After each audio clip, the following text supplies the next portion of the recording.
Gepleýär Azatlyk Radiosu. Assalamu alaykum hormatly dinleýijiler. Eferde dünýä türkmenleri gepleşýärmiz mikrofon öňünde Maksat Ataýew.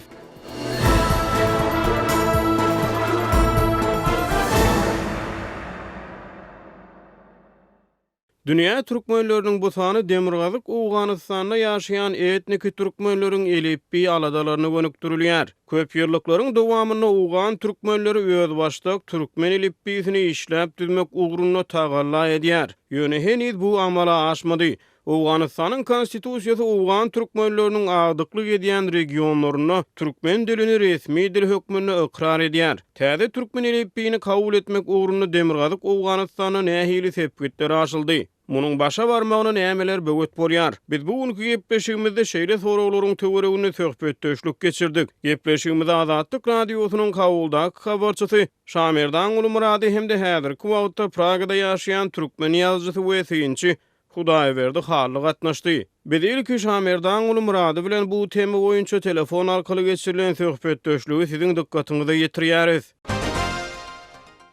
Owgan türkmenleriniň elipbi meselesi mundan ozalky gepleşiklerimizde telim sapar ýüzlegi gozgoldy. Şamerdanla bu günkü dünýä türkmenleri gepleşigimizde tutuşlugyna şu mesele bagyşlaýar. Siz Owgan türkmenleriniň arasynda bolup etnik türkmenleriň intelligensiýa wekilleriniň arasyndaky elipbi aladalaryndan habarly. Bize gurrun berip bermesiňiz, şu urda nähili problemalar bar? Häzirki wagtda Owgan türkmenleri haýsy elipbi ulanýar? Owgan türkmenlerinde hazır bir türkmen elipbi adında bir elipbi ýok. Kedin Arap harpini ulanýarlar. Bundan 18 ýyl öň Owganystanyň esasy kanuny kabul edildi. Owganystanyň konstitusiýasynda türkmen dili hem 2-nji yerli resmi dil hökmünde kabul edildi. Şol esasda türkmenler üçin Arap harpynda elipbi öğretmäge de mümkinçilik boldy. Emma şol elipbi henüzeçilik Owgan türkmenleri öğretip bilmediler. Elipbi ertir çaýdan Owgan türkmenler üçin zerur. Çünki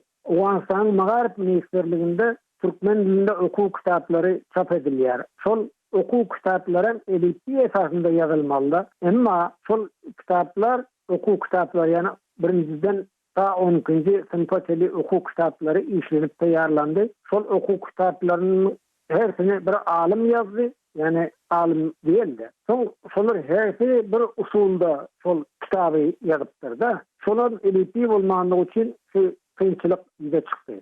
Eger elipbi bolsa onda şonuň hemmesi bir usulda ýazylsa, o boljakdy. 12 sınıfa çelik okuw kitaplary çap edildi. Şol çap edilen okuw kitaplarynyň meselem 1-nji sınıfda bir hili, ikinji sınıf okuw kitaby ýene bir hilde türkmen dilinde, ondan soň üçüncüsi ýene bir hilde, şonuň ýalta 12 çelik dürli usulda ýazyldy. Şol sebäple şondan bir öwrenjiler, ýani okuwçylar hiç zady öwrenip bilmeýärler. Diýmek olan akly taşýar o taýda. Birinde bir hil ýanlanmasa, birinde böyle hil ýanlanmasa, soň ol dil bolsadan şeýle kynçylyk ýüze çykýar. Elipbi usulundan çok kynçylyk henüzden çözülenýär. Owgan türkmenleri Owganystanyň Ilymlar Akademiýasy türkmen wekillerine aýtdy, siz öz elipbiňizi göredin, biz onu resmi taýdan kabul edildi. Emma şol elipbi türkmenler oturup görüp bilmediler henüzeçilik. Ilymlar Akademiýasy şu teklifem etdi, Owgan türkmenlerine eger siz şu elipbiňizi görerseniz, biz onu resmi jurnalda çap edeli.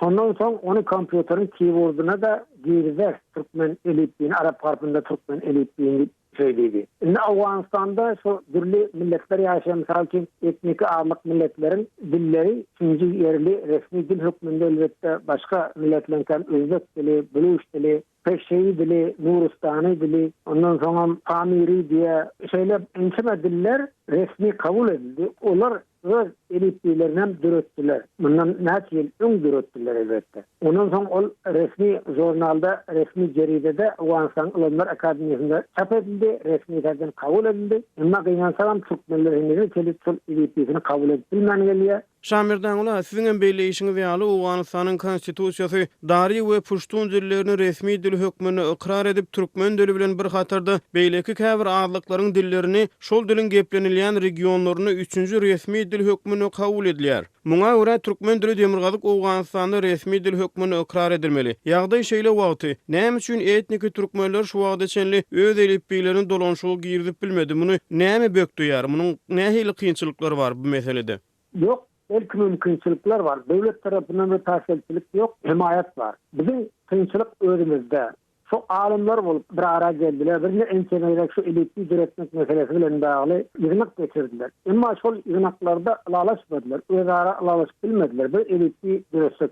İran'da yaşayan Türkmenler çiğnem şol eğer Arap harfında Türkmen elitli diretilse ol İran'da yaşayan Türkmenler çiğnem peydalı olacak. Olaram ulantıcak şöyle. İran'da yaşayan Türkmenler için kanuni taydın bir mümkünçilik yok. Ama Afganistan'da şol mümkünçilik var. Hiçbir täsirçilik yok. Devlet belki himayet edip koyup şu elitliğinizi diredin git bu eslendirip oturuyor. Biz kıynansam şol elitliğinizi diredip bilemiz ya. Onun sebebi şu özara uğuşmarlık bolup dur. Bir harfın üstünde davalaşıp yumuşuna çelik 18 yılı bir yere geçirdiler. Yine yanı yakında bir Türkmen yaş alimleri bir harekete girdi. Sol yaş alimleri indi bir Türkmen elitliği döredilmeli. Sonun üstünde işler alabildik başladı. Sol esasda bir indi elitliği yaş alimlerin tallası bilen elitliği dörediler diyen umut var elbette.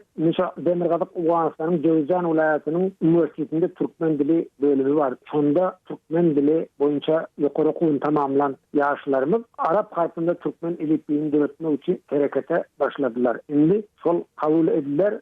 Elitli dörediler. Olan Uganistan'ın Alimler Akademiyasında kabul ediler diyen umidvarlığa döredi. Inni çıkalığı näme gün tertibine nähili elipini döretmek ara alıp maslahatlaşýar? Kimler ara alıp maslahatlaşýar? Etnik Türkmenleriň inteligensiýa wekilleriniň arasynda. Esasen şu dil meselesi bilen bagly Türkmenistan Ugan Türkmenlerine kömek etdi. Türkmen vekilleri umut bildirýärler. Şu elitli döretmekden Türkmenistan himayet etse çünkü 30-njy 40-njy ýyllar aralygynda Türkmenistanda bir Arap harfinde Türkmen elitliği döredilipdir. Şoňa esaslanıp Türkmenistanda uly alimler var. Şol Arap harfy boýunçadan köp ýokary bilimli alimler var. Şol alimler kömek etse şu Türkmenistan bilen Türkmenistanly alimler bilen maslahatlaşyp şeýle bir elitliği döredilse ol has kamil bolar mukadiyen düşünceler var. Şonuň üçin Türkmenistan bu ugurda kömek etse diýen umut var. Misal üçin şu özbek elitliğiniň döredilmeginde we özbek dilinin ösmeginde Özbekistan kömek etdi. Uganistan'da yaşayan Özbeklere. Şonuň ýaly Türkmenistan hem şu kömek etse diýen umidwarlyk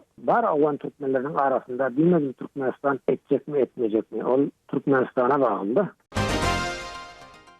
Biz gepleşigimizi ýazyjy we synçy Hudaýberdi Haly bilen dowam edýäris. Bugünkü gepleşigimizde Ugan Türkmenleriniň elipbi ýaladalary barada gurrun edýäris. Ugan Türkmenleriniň arasyna täze Türkmen elipbini ulanşygy girmeklik uly problemi bolmagynda galýar. Siz bize Türkmenistanyň elipbi tejribeleri barada maglumat berip bermesiňiz. Häzir Türkmenistanyň Latin elipbi ulanýar, Sowet döwründe Kiril harpleri ulanýardy. Ondan ozal Arap elipbi ulanýardy. Türkmen elipbini nähili synaglar başdan geçirdi. Türkmenistan Türkmen elipbiniň synaglaryndan Ugan Türkmenleri nähili netije çykaryp biler, nähili sapa galyp biler. Bir gatik giň tema, eger Türkmenistanyň elipbini seretsek, ol başda Türkmenistan Respublikasy döredilende, ýagny 20-nji ýyllarda jezidi diýen täzeçe Arapça elipbi kabul edilipdir. Ýagny Arap dilindäki ýazgylarda çekimli harfler taşlanyp gidilýär, olar bellikler bilen aňladylýar. Ondan täze jezidide sözü takik okariýaly görnüşe getirdiler. Egerde biz bol ýazmalara seretsek, şol bol ýazmanyň haýsy dilde ýazylandygyny şol okuyucu, okuyan adam takik bilmese, onu takik okap bilmeýär. Şol jezidi elipbi girdildi. Oň aýdyň misaly Berdi Kirwanyň taýarlan magtumulynyň goşgulary ýygynmasy, ören umut neşir, şol neşirde köp ýalňyşlar var, harp ýalňyşlary, söz ýalňyşlary ýöne bir asl muskalarlyk bu işin bir hasap edilýär şol. Soňra Latin elipbini geçildi. Ol beýle bir uzak dowam etmedi. 40-njy ýyllarda ýa biz Kiril hatyna geçdik. Indi ýene bir aýtmalar var. Kiril hatyny, ýagny ruslaryň ulanýan Kiril hatyny soňky döwürdäki käbir milletçiler tanqid edýärler.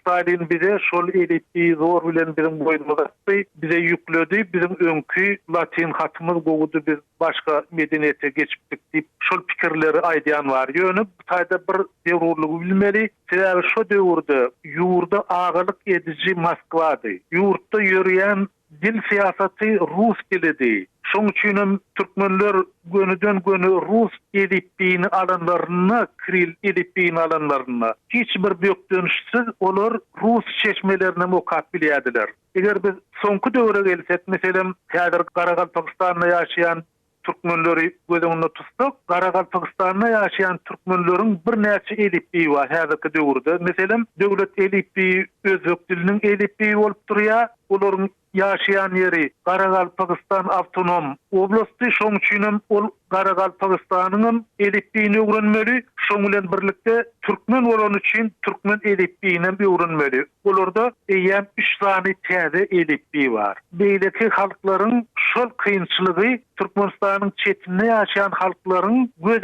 tutmagy gerek. Şol kynçylygy aradan aýyrmaly. Sebäbi şonu aradan aýyrmasaň, bunu bir çağa 3 elipini öwretmeli bolýan. Olam kyn bolýar. Meselem, sonada gelýän s sesini alsak, biz s harfyny alsak, bunu bir muallima ony s diýip okudýar. Meselem, çirkulya çirkde gelýän. Başga bir türkşünas ony ç diýip okudýar. Şu s diýip gelse, şunu ç diýip okamaly diýip öwredýär. Başga biri k diýip okamaly diýär. Ýene biri muman şol harp yok bizde diýär. Şol real harp yok diýär. Türkmen elipisinde häzirki döwürde şol harp yok. Şoňaly bir aşa kyn, aşa çylşyrymly formadan gaça durmak gerek. Şoň üçin bir umumy ýalaşyga gelinse, elbetde men häzirki türkmen elipi kämil diýip biljekler. O ýerde kämilleşdirmeli zatlar bardyr. Sebäbi şu täze elipi, ýa-ni kirilden biziň häzirki geçen elipimiz bir Niyazowyň buyrugy bilen bolly. Meselem 96-njy ýylyň aýagyna çenli kiril elipi dowam edýär. 97-nji ýyldan biz latine geçýär. Bir gezekde aýtdy. Şol söz bilen Türkmenistan öz göni täze elipiye geçip gitdi. Görüşimiz ýaly beýleki respublikalarda belli bir derecede öz pikirini aýdyp bilýän ýurtlarda aýdaly Kırgızstanyna ýa-da Garagistanna olar täze elipiye geçip bilmediler. Häzir çenlim şol mesele olarda dowam edýär. Belli bir takip pikire gelip bilen oklar. Indi şoň bilen birlikde Türkmen sehrada ýaşaýan türkmenler bar. İran İslam Respublikasynyň üzümine girýän, Owganistanda ýaşaýan türkmenler bar. Şoň bilen birlikde dünýäniň dürli künjeklerinde meselem Irakda ýaşaýan türkmenler bar. Ine olaryň ählisine bir umumy elipi teklif edilse, Türkmenistan bilen baglanşykly bir elipi teklif edilse, onu şonu okap öwrenmek olar üçin ansat bolar. Şol haýsy elipi teklif edilse, olar esasan arab harplary bilen ulanýarlar. Türkmenistanyň latin türkmen elipini gözüňde tutýanmy? Şonu sorajaktym. Men Türkmenistanyň latin elipisini gözüňde tutýan. Şoňa gelseler gogolar. Ýöne, meseleniň beýleki bir tarapy bar. Meselem İran İslam Respublikasynyň Türkmen sehrada ýaşaýan türkmenler İranyň häzirki siýasaty bilen hiç wagtda täze latin elipini kabul edip bilmezler. Oňa häzirki siýasat ýol bermeýär. Şeýletmeklige häzirki siýasat ýol bermez diýip çaklaýan. Häzirki siýasatyň sebäbi görüşi de alyp barýan tutumy da ideologiýasy da gatyp berk hem ýoz. Şoň üçin olar iki elipini ulansalar, hem arapçany, hem latinçany şonda yeňil bolar. Owan türkmenleri barada da ýagdaý şeýle diýip hasap edýän, sebäbi Owganistanyň soňky döwürde belli derecede demokratiýa bar, açyklyk bar, şoň bilen birlikde de bir dini senzura da bar. Ol ýerde bizim bir alim ýollaşymyz bar. Ol sözlügini taýýarlady, türkmen diliniň sözlügini Rasyk, Muhammed Rasyk diýerler. Ine şoň aýtmagyna görä Owganistanyň häzir näme ýazsaň, näme çykarsaň bolýar. Ýöne eger şol ýazan wadyňda, çykardan wadyňda eger ýalňyş bolsa, oňa sen öz kelläň bilen jogap bermeli. Biri Owganistanyň Kur'an-ı Kerim'iň terjimesini çap edipdir. Täze terjimesini şol terjimede de ýalňyş edipdir. Şol ýalňyş üçin şol adamyň başy ölümli diýilen fitwa goýulypdyr. Ine şolar ýaly siýasatyň aňyrsyna şolar ýaly ýowuzlyk bar. Şoň üçin häzirki Owgan türkmenleri gönden göni täze latin elipini geçip biler öýdemok. Ýöne şol öňkü bar bolan arab elipisiniň ýanyndan şonun gapdary bilen täze latini kabul etseler, onu da Türkmenistan bilen baglanşykly kabul etseler, şol utuşlu bolarym kadýan. Olaryň ýagdaýy agyr, ýöne nähilem bolsa, iki elipi gözüňde tutmasalar kyn bolar. Hormatly dinleyijiler, biz gepleşigimizi geçirip oturýarys. Hoş wagtyňyz.